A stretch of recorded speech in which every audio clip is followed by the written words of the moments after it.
you are so interested in getting the public to submit any information, why have you not met with them? You said you haven't met with them. Have you met with them? I'll give you one more chance.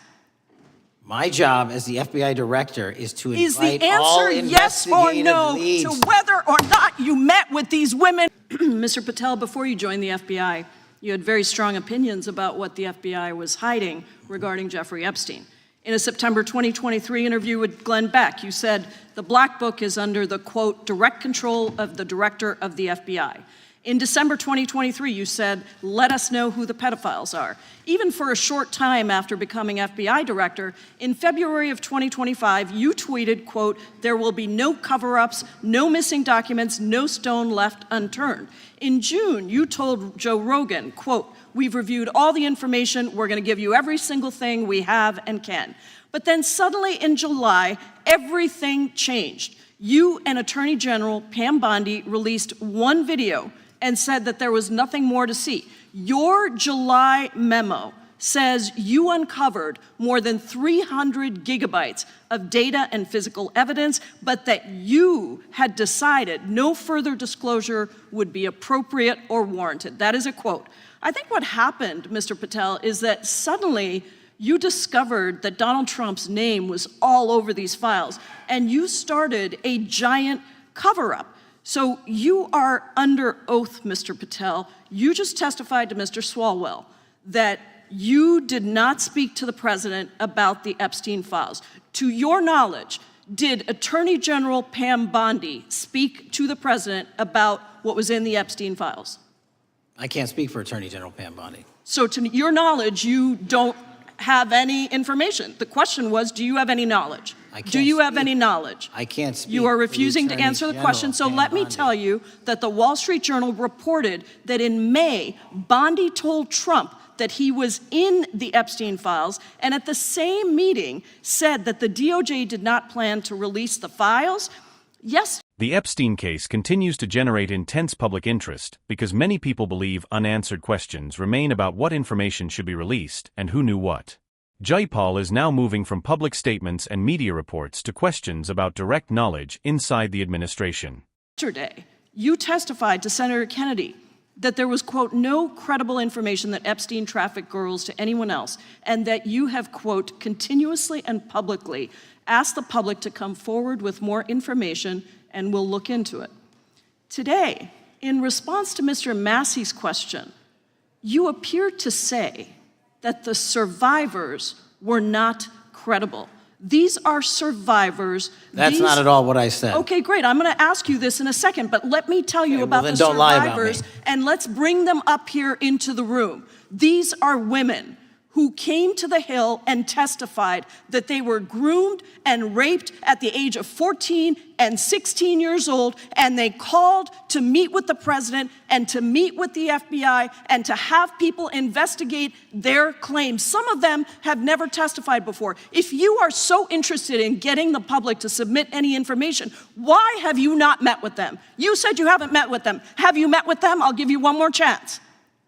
My job as the FBI director is to invite Is all the answer yes or no leads. to whether or not you met with these women who were sexually abused and raped?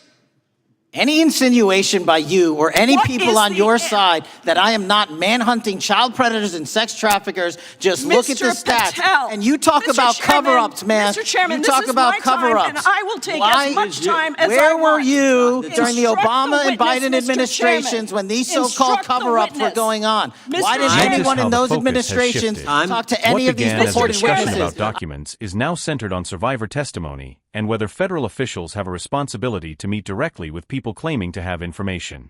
That's where the hearing becomes much more personal and much more confrontational. I have some regular order, Mr. every Chairman. single person to provide credible information. Patel, are the victims of the Jeffrey Epstein horrific trafficking ring, are they credible? Any person with information about ongoing I sexual didn't. trafficking. I'm asking you if they're credible. Ma'am, I'm Are commenting they on the credible? evidence we have. But And we have routinely asked for people to come forward with more evidence, and we will look at it. And the evidence that we have was the same evidence that the Biden and Patel, Obama Justice Departments Mr. had. Patel, And they this is determined, new. not me, they determined Mr. that Chairman, information was not Mr. credible. Chairman, he's not letting me even ask my questions. You This is ask the ridiculous. questions, he gives an answer. You may not like what he says, No, but that I'm doesn't mean you get to asking, he's not interrupt answering him. my question. Mr. You Chairman, could haven't- we restore the gentlelady 45 seconds so she We can will complete give her her additional question? 30 seconds, which is what I said I'm earlier. going to keep taking my time because you'll take here's the the time thing. that you get. You get are 30 not seconds. answering the question. The question I is, have. You just don't like the answer. Are these women credible? It's a yes or no answer. I have answered the question. Well, and I what is keep the telling answer? you, I'm the only FBI director that has welcomed new information in this Okay. case. This You're not- administration is the only one that has welcomed any new information in this Is there case. a yes or no to whether Present the new victims credible are information. credible? Present new Are information. the victims credible The victims- or not? I'll tell you what happened in the last Trump Are they administration. credible or not? You can't Victims even say credibly came forward, and you know what happened? President Trump authorized the indictments of President Jeffrey Trump Epstein. called Not them Biden, a hoax. not Obama. President Trump no one called else. the entire thing a Democratic hoax.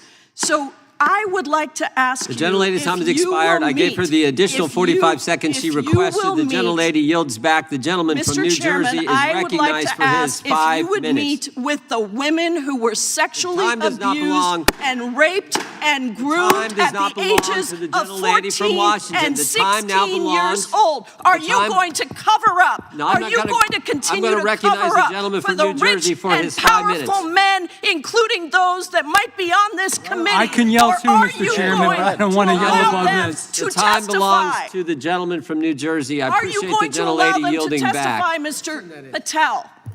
Go ahead. Will Mr. you Angelo. allow them to testify to you, Mr. Patel? Mr. Patel. What makes this exchange significant is that it reflects two very different ways of looking at the Epstein investigation and the government's role in addressing public concerns about it. Representative Jayapal approached the hearing from the perspective that unanswered questions remain and that additional transparency is necessary to restore public confidence.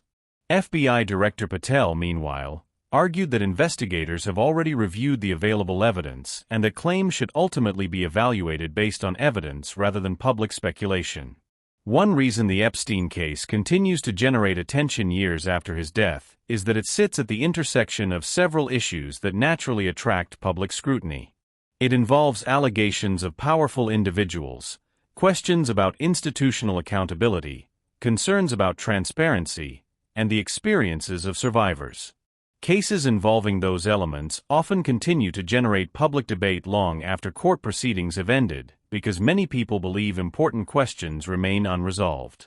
Another important aspect of this hearing was the disagreement over what qualifies as credible information. Throughout the exchange, Jayapal repeatedly focused on survivors who have publicly described their experiences and who wanted additional engagement from federal authorities. Patel focused on investigative standards and the evidence available to law enforcement. Those are related issues, but they are not exactly the same issue. One concerns the experiences and perspectives of individuals. The other concerns what investigators believe can be supported through evidence and legal standards. The hearing also illustrates a challenge that frequently appears in congressional oversight. Lawmakers often want clear, direct answers to questions that have generated significant public interest. Government officials, however, sometimes answer through the lens of investigative procedures, evidentiary standards, and legal constraints. When those approaches collide, frustration often follows because both sides believe they are addressing the issue while talking past one another. It's also worth noting that public trust plays a major role here. Polling over many years has shown that confidence in major institutions, including government agencies, political leaders, and even the media, has declined among many Americans.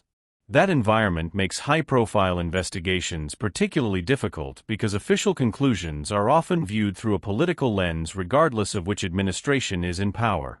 The discussion about previous administrations was another revealing moment. Patel attempted to shift attention toward how earlier administrations handled information related to the case, while Jayapal focused on what current officials are doing now. That contrast reflects a broader political pattern.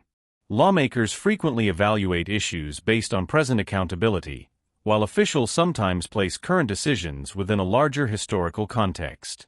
Both approaches can influence how audiences interpret the same events. The most dramatic part of the hearing came when the debate moved away from documents and records and toward the credibility of individuals connected to the case.